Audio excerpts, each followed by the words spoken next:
Welcome, everybody. We appreciate you. Thank you. Happy Wednesday, veterans. We want to thank you for joining myself and veteran coach Jesse Martin. I'm veteran coach Mike Smith.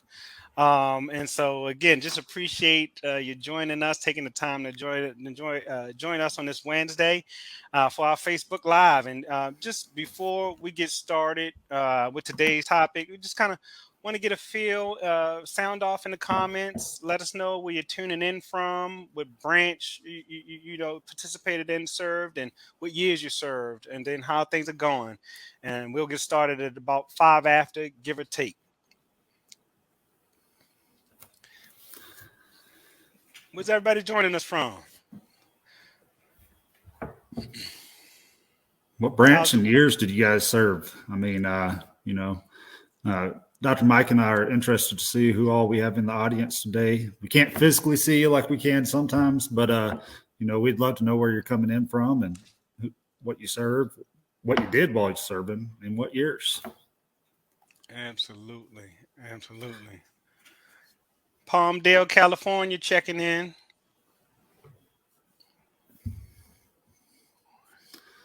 We got U.S. Air Force 61 to 69 from Arizona.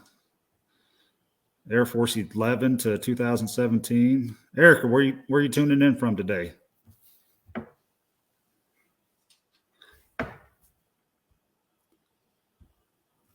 Navy and National Guard. He was a busy man. Busy man. That's right. Army for Stephen, 06 to 2010. You and I probably chewed some of the same dirt, Stephen. We probably chewed some of the same dirt, especially if you're in Iraq any of those years. I think I about touched every one of those years in Iraq. That's awesome. U.S. Marine Corps 02 to 07, OEF. Hey, Cheech, we chewed some of the same dirt in Afghanistan, brother. Chewed some of the same dirt.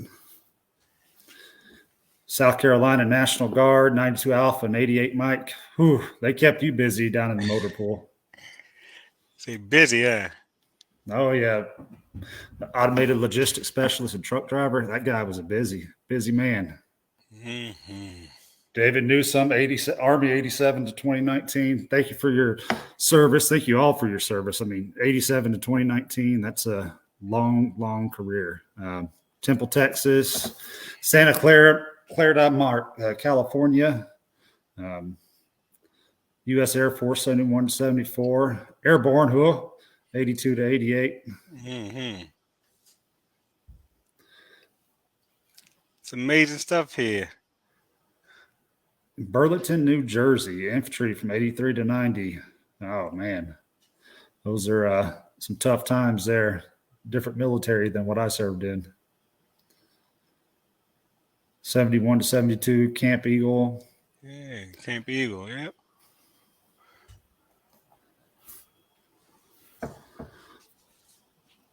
Oakland, California.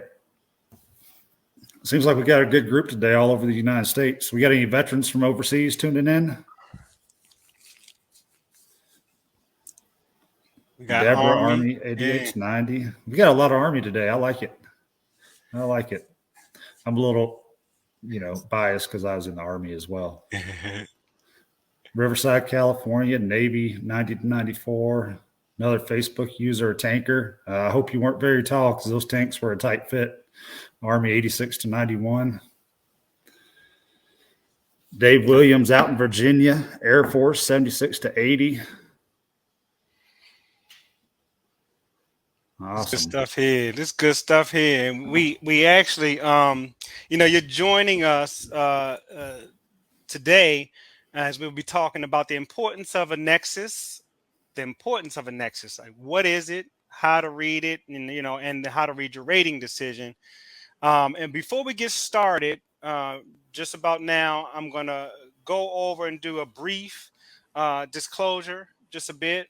Disclaimer about us here at VACI. So we are not accredited agents, VSOs, attorneys, or any other entity recognized by the Department of Veteran Affairs, the VA. And we are not affiliated with the VA in any way. VA Claims Insider is an education based coaching consulting company for disabled veterans exploring eligibility for increased VA disability benefits and who wish to learn more about that process. VA Claims Insider also connects veterans with vetted independent medical professionals in our referral network for medical exams and independent medical opinions for a wide range of disability conditions. And so, just like I said, veteran coach Jesse Martin, I'm veteran coach Mike Smith, and we're talking about Nexus. As we really kick it off, Jesse, if you don't mind, I'll just start by briefly uh, touching base about myself and ask that you do the same thing before we kind of get into it. Um, Will do. no doubt. I just a bit about me. I've coached at some point as a contractor and then full time for a few years now. I am a podiatrist by background. I'm a foot surgeon by background. That's where the doctor Mike comes from. But I've been coaching again for many years. At this point, I did not serve, but I come from a large military family and background family, including some current active duty Army members as well.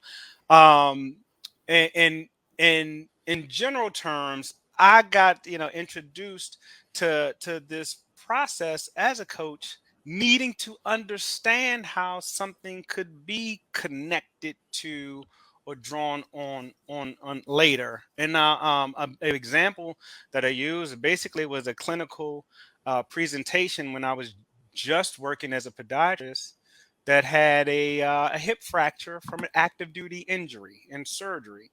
Well, that hip fracture had turned into a limb length discrepancy, one leg longer than the other. And then it turned to Achilles tendon pain. You can only imagine, many years later.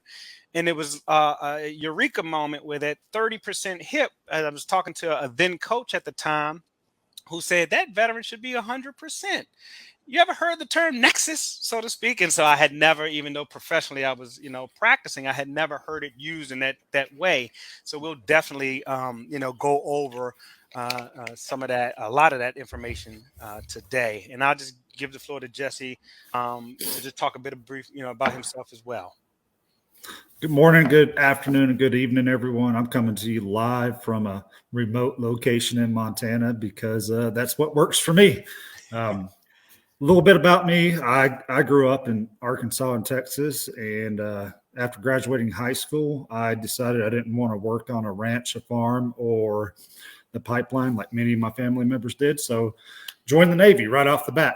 I did 4 years honorably in the Navy, 3 Westpacks, but I learned real quick that this country boy from Texas and Arkansas did not like being on a ship in the middle of the ocean. So after my 4 years, I got out, and 9 months later, I found myself in an Army recruiter's office, joined the Army, served in the Army for 17 and a half years, multiple tours in Iraq and Afghanistan. Retired in March of last year as a first sergeant, and I was very grumpy and disgruntled when I retired. But I found this lovely position of a veteran coach, and I get to help veterans. I get to talk to our brothers and sisters in arms all day, and I'm a lot less grumpy now. Yeah. Obviously, the beard helps out a little bit, and the longer hair helps out a little bit too. But I could not have asked for a more rewarding job post-military. Getting to touch veterans and change their life is invaluable. It gives me goosebumps every day. When a veteran calls me or sends me a message to say, "Hey, I won my claim," it's goosebumps. It doesn't matter if it's a 0 to 10 or a 90 to 100. It's awesome. Jesse, that's, and then before we'll touch a bit about the company and then into our topic for the day. But I stopped apologizing, Jesse, a long time ago because certain things in this company and doing this help for veterans still give me chills, the goosebumps, and I even get tears in my eyes. So sometimes I host these things, and you saying it can seem kind of almost cheesy, but it's so the truth. It's the truth for me. It never gets old. When you No. hear it, they still the hairs raise up.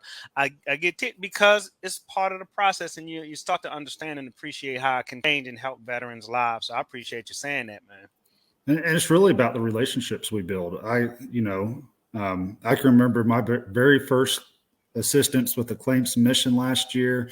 I can remember her name and the details. And when that win came back, I was elated. And Yes. she and I still communicate with each other to this day. And it's been a year and a half since she's won her claim. Yeah. So, Yeah. that's life changing. We get to change veterans' lives in what we do. That's so real. So I definitely appreciate you mentioning. And See, I if got them you right now, Dr. Mike. Got yeah, them you right see what I'm now. saying? Like I got legit 2 years when you said I was like, oh, here we go. I'm trying to keep it together over here because anybody that's either been or part of or had even some incremental increase really understands how we mean, how we mean it, in general. So we're definitely eager and encouraged to all those under the sound of our voices, be able to help you all out as well if you're not already, in the process. And so just as a company, we go over things like strategy, education. We talk about medical evidence that's necessary to help you with your claims. We do one-on-one coaching that, again, lay out a strategy session, have you have a working understanding of claim submission. We offer CMP, compensation and pension exam, or CMP preparation, which is one of the big tools that we use. There are live classes that we host, not unlike this, a lot of times, but up to 3 times a day. And Coffee with Coaches is a forum that's daily, by which you kind of can get some insight into coaching and other veterans. Again, claim submission, CMP prep, specialty classes that whether you're for an HLR or high level review process, or high value claims, things of that nature. Um, Feel free, if you're not in the process already, to consider a 30-minute discovery call. If you want to sign up, the link would be placed in there as well. That's where you can learn more. You schedule a 30-minute free discovery call and talk to one of our team members by going to vacifree30.com. And if you just need help, the vaclaimsinsider.com. We love to partner and help you through your claim journey, just in general. Okay. Dr. Mike, Yep. of that information you quick just covered, that strategy, education, and medical evidence, that is big. Veterans come into this process and they think that they know, they Hmm. think they have a good strategy, and they think they have good medical evidence. You know, let us review what you have. Let us develop that strategy. Let us educate you, because you don't know what you don't know. And I would say 95% of the veterans that come to us, they come to us for that education piece, because they don't know what they don't know. All That's right, I'll that. shut up, Dr. Mike, and let you No, keep going. no. So I think we're critiquing each other. I think we're doing just great so far. But the reason is because it is the truth. And I like to tell my veterans, we're gonna get right into what is a nexus, and when you should use it. I like to say I was at the time, Jesse. I had been practicing over a decade easily. Maybe even impinging on 15 years or so before I understood the term nexus. I heard the word before, but not used in the capacity that we probably use it 7 days a week at this point. If Mhm. in general, and so that's what we'll be talking about. What is a nexus, right? What is a nexus Well, letter? I'll be honest with you, Dr. Yeah, Mike. The go first the ahead. first time I heard Nexus, I had to look it up, because I was thinking it was something from the Matrix or something like that. Yeah, Because yeah, I had never heard of Nexus before, except for yeah. maybe a soft drink they used to have called Nexus. Like Um, I mean, we're talking the same. I'm literally like, what's that, right? And so, on its surface, when you come to realize, when we just start to get into it, uh, what is a nexus? What is a nexus letter, right? The term nexus letter and medical opinion, independent medical opinion, are often used as synonyms, meaning the same thing with one another. They mean the same thing, right? But when we look at the term nexus in the capacity that Jesse and I, talking about it, and from a disability perspective, we're looking at the things that are needed, that are three essential elements for any VA disability benefit to be service connected. And so one of those things are a medical diagnosis, right? You have to have up to date signs and symptoms, a medical disability in the medical record that happened to you on active duty, generally speaking, right? You have to have current symptoms of the disability that negatively affect you, your work, life, or social functioning, including the severity of those symptoms. And then you have to have a clear link or medical nexus. So medical nexus evidence, right? And that's between the diagnosed disability condition and the veteran's active duty military service. That'd be either the direct condition or how the diagnosed condition is proximately due to or aggravated by a condition you already have, right? And an example of that one condition and then another condition is if somebody's rated for a right knee and then over the years the left knee starts to give way or become bothersome because the right knee was overused, then a nexus or connection as a medical opinion and say, I believe the left knee is as a result of the already rated right knee is the general idea. Did I miss anything on that, Jesse, you think? Or No, I don't think so. But I bet we have a lot of veterans in this group right now asking themselves, do I need a Nexus? Do I need it? Probably some of them are stroking their beard like I am right now. Mhm. Do I need it? So if you were diagnosed with something while on active duty, whether you were Title 10 or Title 32 orders in the Guard or the Reserves, you might not need a Nexus statement if it's in your military treatment records. But if you're not continuing to get that stuff documented, get to the doctor now because you need to have the long-term signs and symptoms of those conditions documented. So get to the doctor, get it in your medical records, and if you sign up for our services, share that information with your coach. And once you become that elite member, you'll get that one-on-one coaching session, and that coach will help you determine if you need a Nexus or not.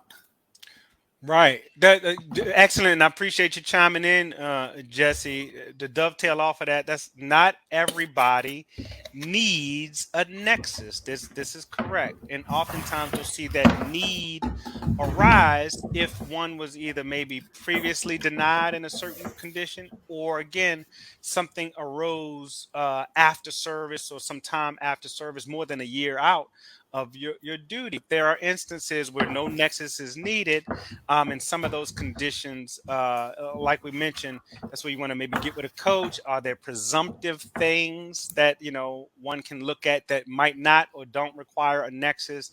And most often, but that's where the strategy comes in, just in general, no doubt about it. Well, it's just like you mentioned earlier, right knee, left knee, for any of those secondary conditions you're trying to file for, that Nexus is the most important document you're going to have because it's the cause and effect. It's that link that this causes this. So, if you're trying to do something like migraine secondary to tinnitus, you need that Nexus to essentially say it's your tinnitus that causes your migraines.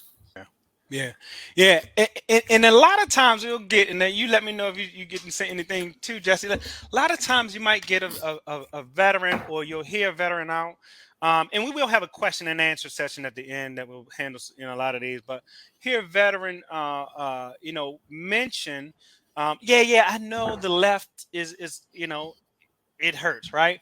But they might not have knee, but they might not have complained about it or even mention it, to anyone. So in order to draw that link, that connection, that nexus between A and B or one and two, right? Like Jesse mentioned, kind of, it has to have symptoms. You have to have, a complaint. or active complaints throughout that process in order for that to even be painted or the conclusion to be reached, in that space. Okay. Um, Next, it was there's a quick point that one of the blog VACI mentioned. Said Nexus Letter, did you know, is an evidence-based document. Evidence-based document, right? Prepared by a private medical professional that helps establish a link or connection between the veteran's current disability and their active military service. So this is another thing that often comes up, Jesse, that sometimes veterans slash patients will get, hey, I've been going to the doctor's office, for years for my knee. They should know that it's related to my service or my knee. So just to really hone in, getting health care is just 1/3 of this process. That is the ongoing signs and symptoms. It's the way I say it. It's just a third. So you still need that, and that doesn't encompass a medical opinion. So if you go see somebody about a knee, right, they might assess you, and maybe you get an X-ray or a cream or a brace or medicine or referral, right? But what you don't get in the regular healthcare space is an opinion about how this knee is, related to this other knee for these reasons that are clinically spelled out. Okay. And so that is the expectation of what a Nexus letter is as an evidence based document. So it's a document that, again, can ultimately be used to draw the opinion, help with claims process. Right? Got it. Got it. So if I was going to ask my own private care provider to write me a Nexus, what are some of the elements they're looking for? What should be in there? Yeah, so it's a very good, excellent question, and I love it because we do sometimes see people that have had either private providers, external folks. We work with a vetted network company, Telemedica, is separate than VACI, that the folks can use. Not the only game in town either to get this, but some things, because it's impossible to share such information directly, Jesse, to your question. Oftentimes, you might see a Nexus letter or that document come with an understanding of, say, the credentialing first of the provider that might be writing the opinion. In other words, if you got an opinion letter, it can't come from somebody necessarily that's uncredentialed in a space. You want an orthopedic specialty individual, and it doesn't even have to be an MD per se. I'm sorry, MD per se. You want a knee specialist, doing the knee. So it might say I'm a nurse practitioner or physician's assistant, private doctor to, veteran, in general. And so they'll have their credentialing in it. It'll state the obvious, generally speaking. My belief, based on a thorough records review of said veteran, that condition A is connected to condition B, or as a result of, or made worse by, right? So we would see the actual verbiage that says, yeah, I think this left knee got started because of the already rated right knee. I'm oversimplifying. Oftentimes, Jesse, with a big point, because veterans will have this question, what's the benefit of it? Well, you'll see, and I'm about speaking for a well-written one, maybe Telemedica as an example of how they might come out. Um, Journal articles. Sometimes you'll see journal articles that have the clinical data or evidence quoted or referenced in the body of the letter, because this is how you draw the conclusion that one is connected to two or A is connected to B, just in general. And usually you'll see some kind of summation of that opinion. So usually criteria and credentialing, the stated opinion, any reference, clinical journals as to why knees break down more, when there's trauma the opposite knee. And you tend to Telemedica see historical context of when claims that you're claiming, like your own, if you got a Nexus letter, have been awarded in similar fashion. So they really make it and shrink the path, try to make it easier for the VA to understand and see it your way, when it comes to putting up these claims, and having that, be a claim process for your Nexus letter or independent medical opinion.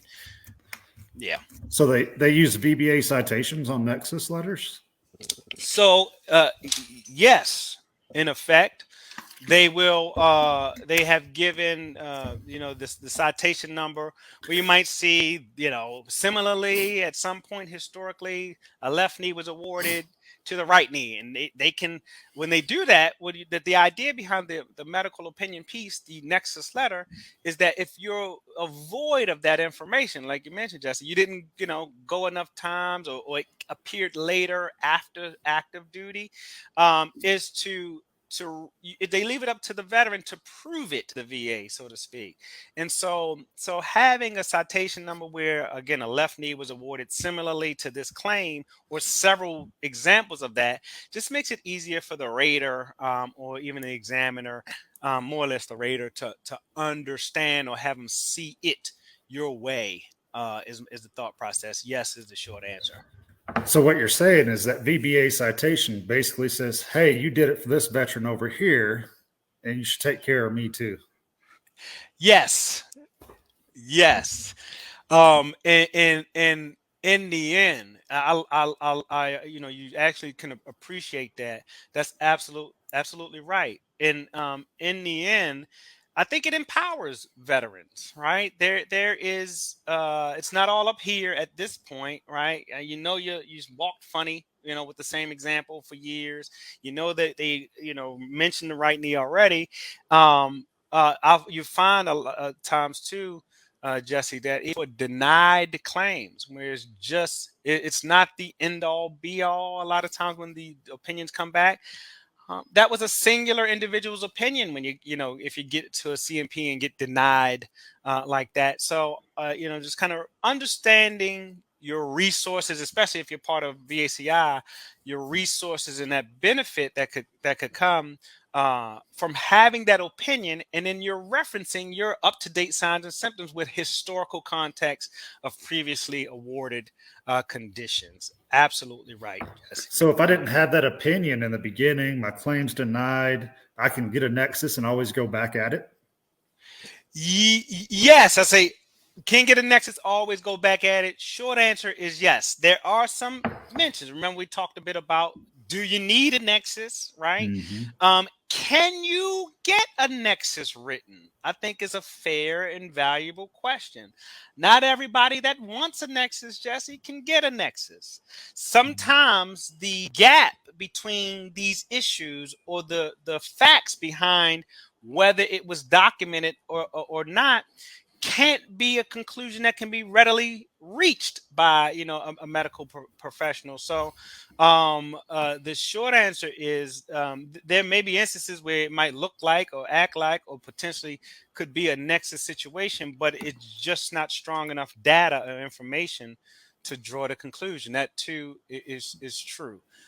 In those instances, not everybody needs it, though, kind of to the point. But yes, if you get a Nexus and are able to, and you fact that then is new, credible, and material and medical evidence that can be used to keep fighting a claim, even if it was previously denied for that condition. Yes. Awesome. Yeah. Real quick, when Yeah. I did my disability claim last year, I didn't have to get a Nexus statement because I came right off of active duty. Record keeping has gotten a lot better in the military, and I was able to do my claim without it.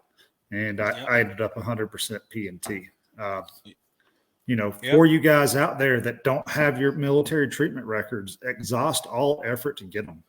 Exhaust all effort to get them. They'll help you out in the long run. If you sign up with us, it's going to help your coach out in the long run. So get those records. Yeah.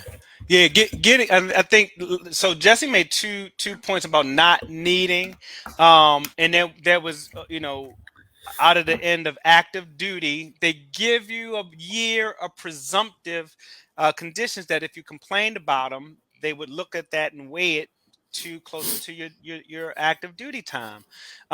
This is for veterans that say I didn't complain much, I didn't go to sick call, culturally, just not a lot of complaining, even sometimes post career, right? Which is Brian Reese, fearless leader. You hear him say, "Get your butt to the doctor." Right. And so that is, again, one of the three things that we mentioned. Jesse, it sounds like at some point, after his career, complained effectively. I call it complain effectively, right? In simple terms, maybe not so simple because used to being tight-lipped, but if you got a headache, you can count them, right? You know how severe they are. You can paint the picture or location as an example. If tinnitus is connected, ringing in the ears, and sometimes that might be irritating to a person's headache, or they might need a nexus to prove such a thing, right? Well, if the word headache or migraine doesn't show up because you didn't complain, to your doctor, private or VA, then a nexus can't be drawn. There's nothing to kind of draw it to as one of those things. And it sounded like Jesse complained I need effectively that enough. Yep. diagnosis. I need that diagnosis and complaint history. That's what you're saying. I got you. I got you. It's exactly right. So Jesse, how did you find, like, coming out? Did you complain before you got out? Did you complain at exit view? What was that like for you? If you don't Well, mind. funny, real quick, funny story. I was at let's see, around my 17th year mark, and had a young soldier that was getting separated for medical reasons. And he looked at me, he said, "Sergeant," he said, "the Army's not going to care about you when you get out. You better take care of yourself now." And I'll tell you, if I stubbed my toe after that day, I went to medical and got it documented. For many, many years, I was under that stigmata that if I complained or went to the doctor too much, I was going to be separated and my livelihood was going to be gone. So I had great evidence in my military treatment records. So my claim was, on the easier side, other than months of waiting for exams, because in Montana, we don't have a lot of providers. So I waited about 5 months to complete all my exams. Yeah.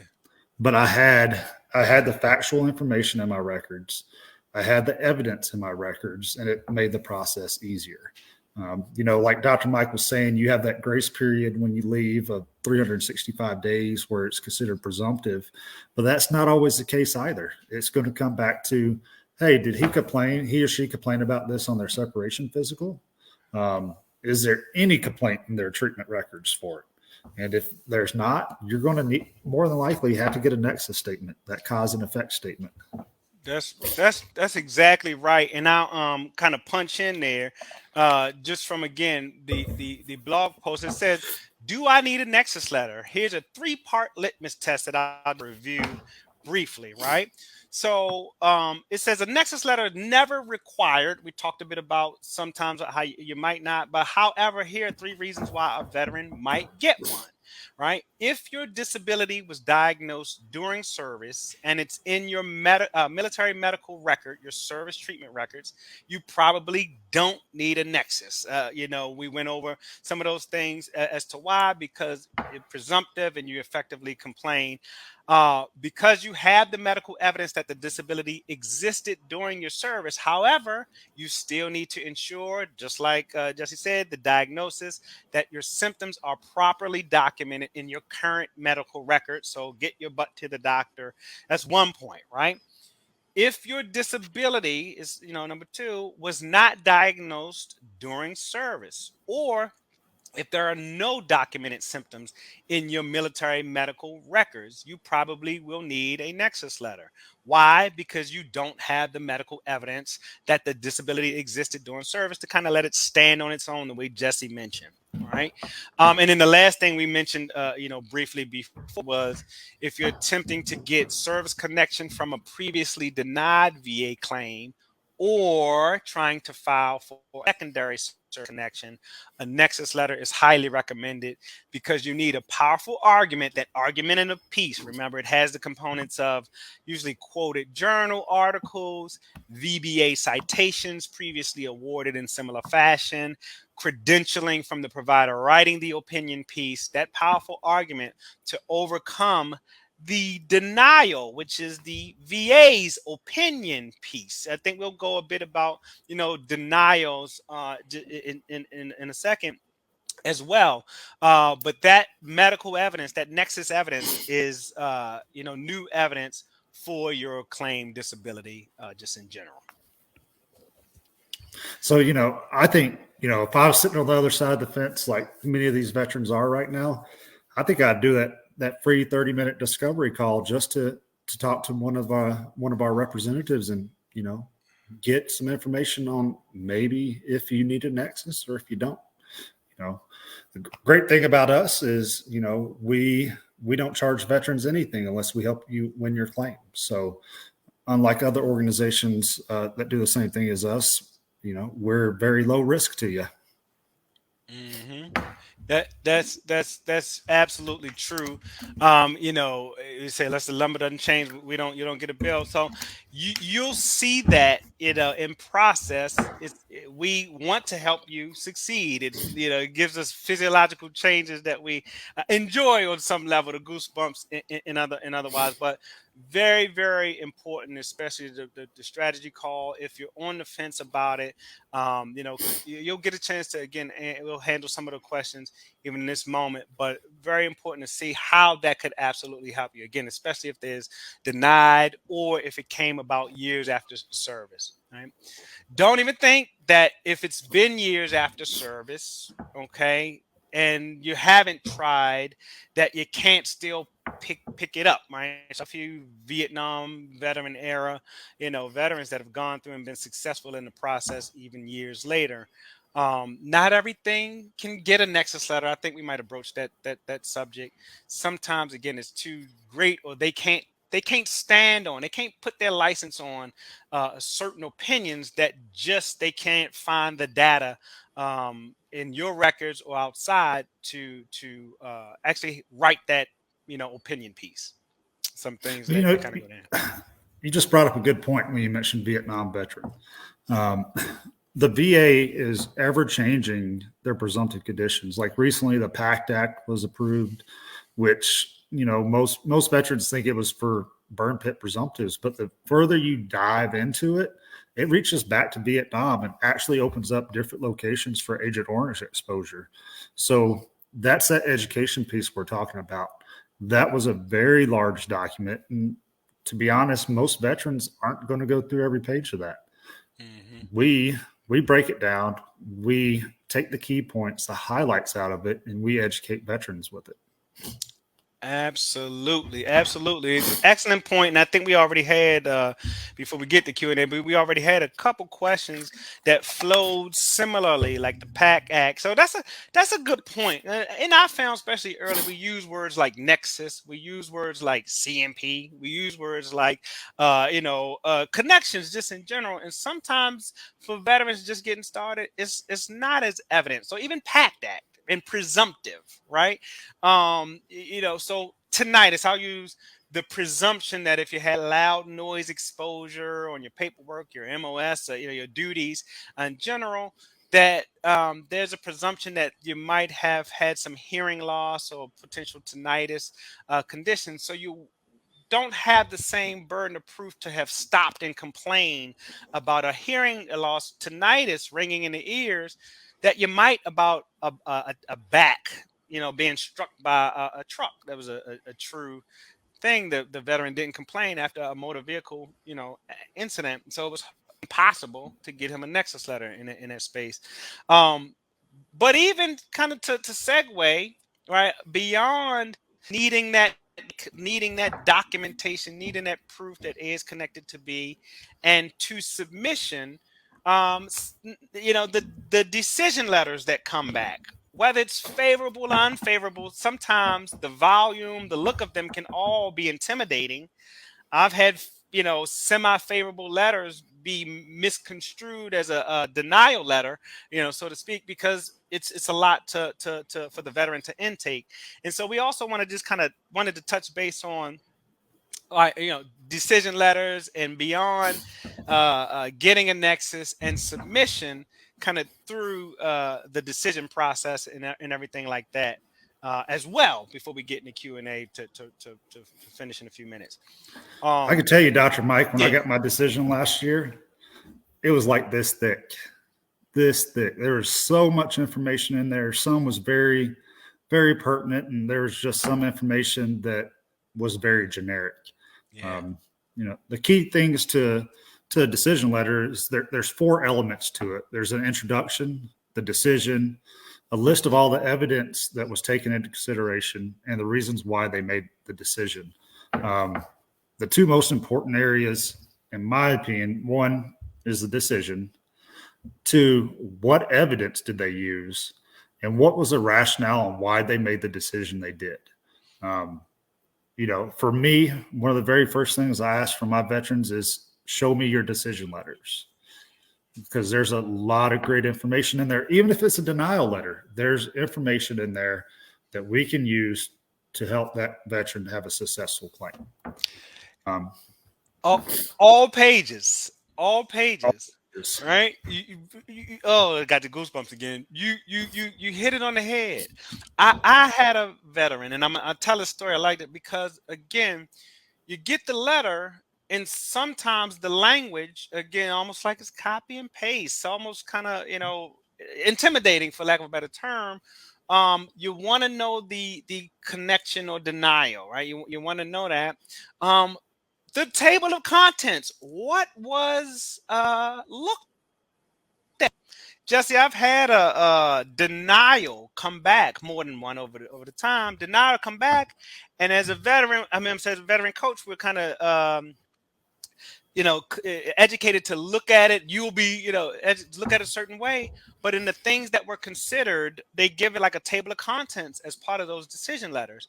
And so sometimes you'll see whole Nexus letters omitted, not even ever looked at, from even the intake information, where a veteran thought they submitted the information cleanly. So really evaluating those letters, not being intimidated by them, is a very, very point down to what was cop to. What are they looking at, or what did they review in the claims process? I think is an underrated thing, especially if it's denied or if it's a decision against. One of the things as a coach we look at. So you're right, getting the denial. Well, you get that letter in the mail, and the first thing you look at is, what did they approve, and why did they approve it at 50% versus 70%? Many of us failed to look at that list of evidence. Like you said, there's been veterans in the past that the evidence wasn't reviewed properly or wasn't listed at all. We all get anxiety about submitting claims and the CMP exams and that whole process.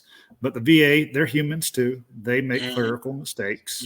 And if you don't see pertinent medical evidence listed as part of your evidence, you need to find out why. Whether you do a higher level review or you do a supplemental, you got to find out why they didn't review that evidence. Yeah. And again, I've had, and I'll give an example. There was a decision letter. Well, first of all, it took me about a good year of coaching before you realize, like, denial doesn't show up in this letter. It's not a denial letter, but routinely we just would call it, veterans would call it a denial letter, right? The detailed decision. So I've seen, you really want to get into it and read it. You see where sometimes the denial is just a delay, potentially. So it might have a decision where it says, we've decided, and we found an error, a duty to assist. That more or less means that they've something wrong and need to help you further, but it's cloaked in sometimes the same kind of lettering, so it seems like a denial. I also like to tell the story, Jesse, of working with a strategy with a veteran whom you get intimidated by the process, or too young to have issues that make them continue the process so soon out of active duty. But one that we his letter reviewed, and when he really sat down and reviewed the letter, he had been treated for like a back or something on active duty. He complained about like the back on an exit interview. His detailed decision letter more or less denied the claim because the CMP exam that he had for this claim asked him to take an X-ray, and he didn't show up for the X-ray. And they that's a classic. They would have, awarded the claim, but it took him calling the 800 hotline, asking for them to download the email, the decision letter to him that he hadn't touched in, probably years. But I tell that story because they're not all created equal. What Jesse mentioned about kind of looking at other things, making sure, taking inventory as to what was included in the claim, being able to wade through the process, the rationale, I think, is important. And a lot of times it'll even say there was no link or nexus found, and it'll point you right to the need as a strategy from a coach perspective, if that's the direction you want to take better. And the other thing, once you get down to the decision area where they're saying, we rated you this because of this. Sometimes when you're denied and you read that decision part, the VA will actually contradict themselves in what they say.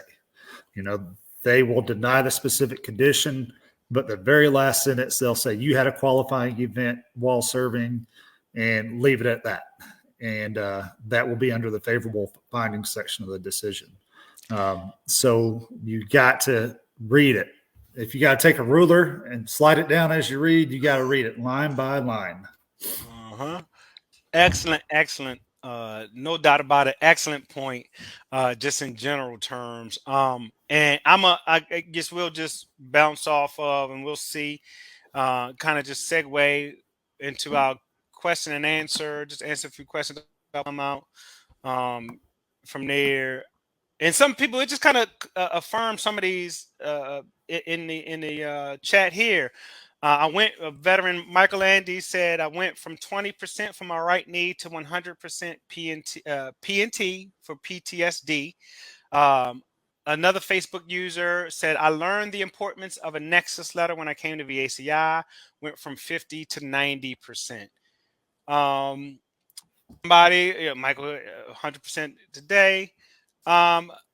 In general term, PACT Act, we talked a bit about opening up more presumptives as well. How does the PACT Act benefit me? Was a question that Lee Gollum had. So we'll just take that. How does the PACT Act benefit me if I recently completed a CMP exam for sinus and rhinitis? I was deployed in Iraq. My thought process would be anything post then helps, right? Them recognizing if you had those conditions, you have the up-to-date signs and symptoms, diagnoses for sinusitis or allergic rhinitis, then that should actually, in a positive way, have a positive impact on the decision part of your claim, Veteran Lee. All right. Sometimes, Lee, they also put windows of time on it. How recent was the diagnosis to your separation date from the military? Was it 1 year? Was it 11 years? You really want to know how long after your time in service it was documented.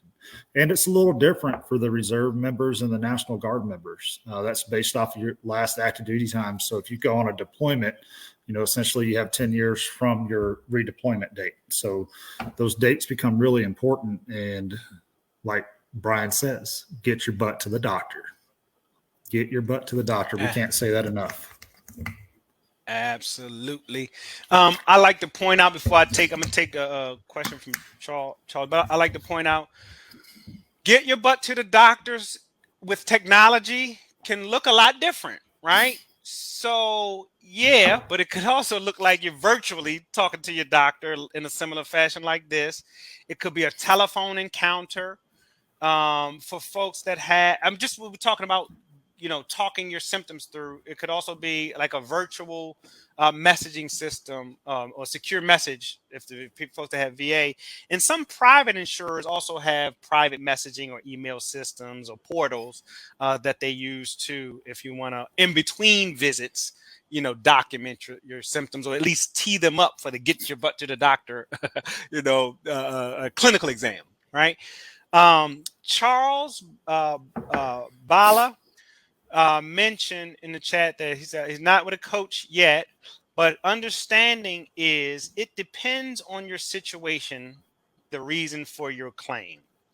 Was your and I think he goes on to explain, was your claim for those symptoms approved and rated or flat out denied? And in the thought process was that may determine how you may need to file again as a supplemental claim or a new fully developed claim pertaining to the PAC Act. And mentioned because he believed those symptoms you listed are presumptive conditions. Everybody is different in general terms. This is true.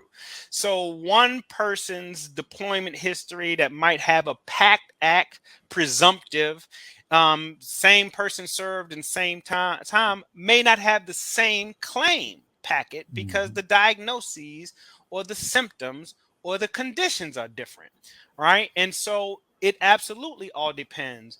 When we talk about, and you'll let me know, when we talk about like nexus or the connection, it's not always just Nexus Letter. Sometimes it's new old evidence that a veteran might uncover, or that they were waiting on, or that it was a storage locker, unlocked, or whatever, that you can also use as supplementary evidence or to file a supplementary claim, or I have new evidence claim. That is correct. If there was a question kind of baked in there, Charles, it is true. Not everybody needs a nexus or, things of that nature, or the new information, new data, and certain statements can be used to refute old things like that. Well, something I just took away from what you said, Dr. Mike, was new old evidence. New old evidence. So prime example of that, I was helping a veteran out from Alaska that had been separated for 12 years and had never done a disability claim. Now, first thing I asked her, do you have your military treatment records? I do. And that's what she said. She says, I have them. I said, upload them. And I went through them. It was a lot of pages. But, that's what we do. We educate ourselves about the veteran, and we help develop that strategy. After going through her records, I found several high-value ticket items. And, we got through the process. We submitted the claim, did the CMP prep, and she went from 0 to 80 in less than 90 days. 0 to 80 in less than 90 days with that new old evidence. Old evidence. Jesse. So Leah got these goosebumps. I'm sorry. I'm not sorry. I'm gonna try. I'm gonna not cry on this live, but it's the truth. One of my earlier veterans was at 0. And it was an idea as you're kind of coaching through. So he was denied and then sat in queue. And at some point we had a, reshuffle. It took him almost a year, not a quick one at all, but almost a year to wait it out. Right. And he said, hey, would you submit previously? Because it's before he came as a coach. And he said, I submitted all of this, these 100 pages. Let's say it was about 100 pages, by the way. So I submitted all of that. Sometimes it's just dismissed. Like I did it all. I submitted it. Long story short, we were able to tease out 2 pages out of that were new old evidence that showed that whatever condition he had was 1 degree at some point in the 100 pages, and it said 2 degrees at some point later, showing that variability, that it was worse, in effect. And now he might have been 3 degrees or whatever it is. Currently it was new old evidence that he resubmitted and put in a supplementary review and won, to your point. And so no doubt about it. If it's a nexus, we'll let you know strategy wise it's supposed to be a nexus. If it's something that you could use new old to draw the link or make the connection, that's what we look at as well. Something I just took away from what you said is, 2 pages made a difference. 2 pages made a difference. Veterans, family, friends, know what's in your record. If you don't know what's in your record, pick it up and go through it. Obviously doctors writing chicken scratch sometimes. Take your time and decipher what they put in there. Just read it slow, and you're going to be able to read that doctor scribble. but know what's in your records, know what signs and symptoms are in there, know what diagnoses are in there. When I did mine last year, I knew I had a bad lower back, but I started looking through it, and guess what I found in there? Radiculopathy. I had never heard of radiculopathy until I read it in my medical records. And I got 20% each leg for radiculopathy. So know what's in your records. I didn't know what was in mine. So Right. know Started, what's right. in your record. Coach Jesse just dropped a quick nugget about a back and then having a separate rating for the radiculopathy pains that kind of come from that back. Very, very good, process, and good thought as we, wind down here, just in general. We're going to touch on a couple more points. I think there was a question about it from David Rice, mentioned about putting in for permanent and total for PTSD, having a CMP exam coming up. And so veteran David talked about having trouble with his back, which is in his medical records. Should I get a Nexus from my back doctor because of more pain, which he is talking about more surgery, and done the previous surgeries? And should I put in for a higher, different percentage or increase in general? Getting 30% now, even though I filed for permanent and total for PTSD. So I'm gonna just keep it as vague. A Nexus letter, if somebody's already connected, right? Even if it's low, as I understand the question, a Nexus letter is not required for that. In effect, to see if it's worse. More often than that, getting health care, having follow-up visits, kind of like you mentioned, I see a specialist. At some point they did surgery, I still see the specialist, is often enough to show worsening. I mean, assuming it's worsening or ongoing signs and symptoms or chronicity. You would not need a new Nexus letter, if I'm to understand that question a bit there. Okay. Jesse, we're just gonna wrap up. Take the last few minutes, just kind of just again wrap up on the idea that if you want to sign up, feel free to sign up with Coach Jesse Martin or myself, Mike Smith. Feel free for a free strategy session. Or VAClaimInsider.com. We offer, again, that strategy, the educational component. You have access to the network, Telemedica, a separate company from us at VA Claims Insider, for medical evidence is needed. They can do even, diagnosis, independent medical opinion on Nexus letters, and psych evaluation, as well as kind of follow-up information and care. One-on-one coaching you get key strategy session, claim submission understanding. You get CMP prep and prep calls, Zoom live classes 3 times a day, coffee with coaches daily, claim prep, CMP prep again, and then the specialty classes and courses, mental health Mondays, and things of that nature come to mind. So if you need help again, reach out, let us know. Jesse, we have just a few more minutes. You have anything or any thoughts in closing at all? One of the other specialty classes we offer, and this is for all the female veterans we have Women's Group Wednesday, where it's just a group of women talking about VA disability claims and things that they need to be doing. There's certain situations where women are more comfortable working with women, and we always respect the veteran and make sure we get you assigned with the right coach. Absolutely. No doubt about it. So just again, we definitely appreciate you joining us. In general, let's see if I can't grab, if there's anybody maybe with a last question or so. Oh, Christopher Knox asked, do you recommend a Nexus for a PTSD increase? He's at 80% overall. He's trying to go for 100% permanent in total. If you aren't already working with a coach, Christopher, maybe something that, if you are, you can get with your coach. But if not, just in general terms, right? If you're already at a 70% rating, maybe for your mental health, 80% overall, if I'm reading that properly, unless you're trying something new or different outside of your already connected or rated condition, then you would not need a new Nexus letter to consider an increase potentially. Now, there's some nuance to that, and can't get specific, but no, you don't necessarily need. You just need to show or be able to show that your symptoms will worse, right? So, if you haven't gone to the doctor, for example, in a 5-year span, it becomes harder to show chronicity or worsening symptoms. If you got, monthly or semi-annually or frequent visits in that disability space, mental health in this instance, then that's maybe a lot of times enough groundwork to show worsening or ongoing symptoms, and again would not need a nexus, as I understand that question. So we're right at the 1 o'clock hour. I hope you gained some clarity from this moment with Nexus and Decision Letter. Jesse, you got anything else? You've been a great co-host today, sir.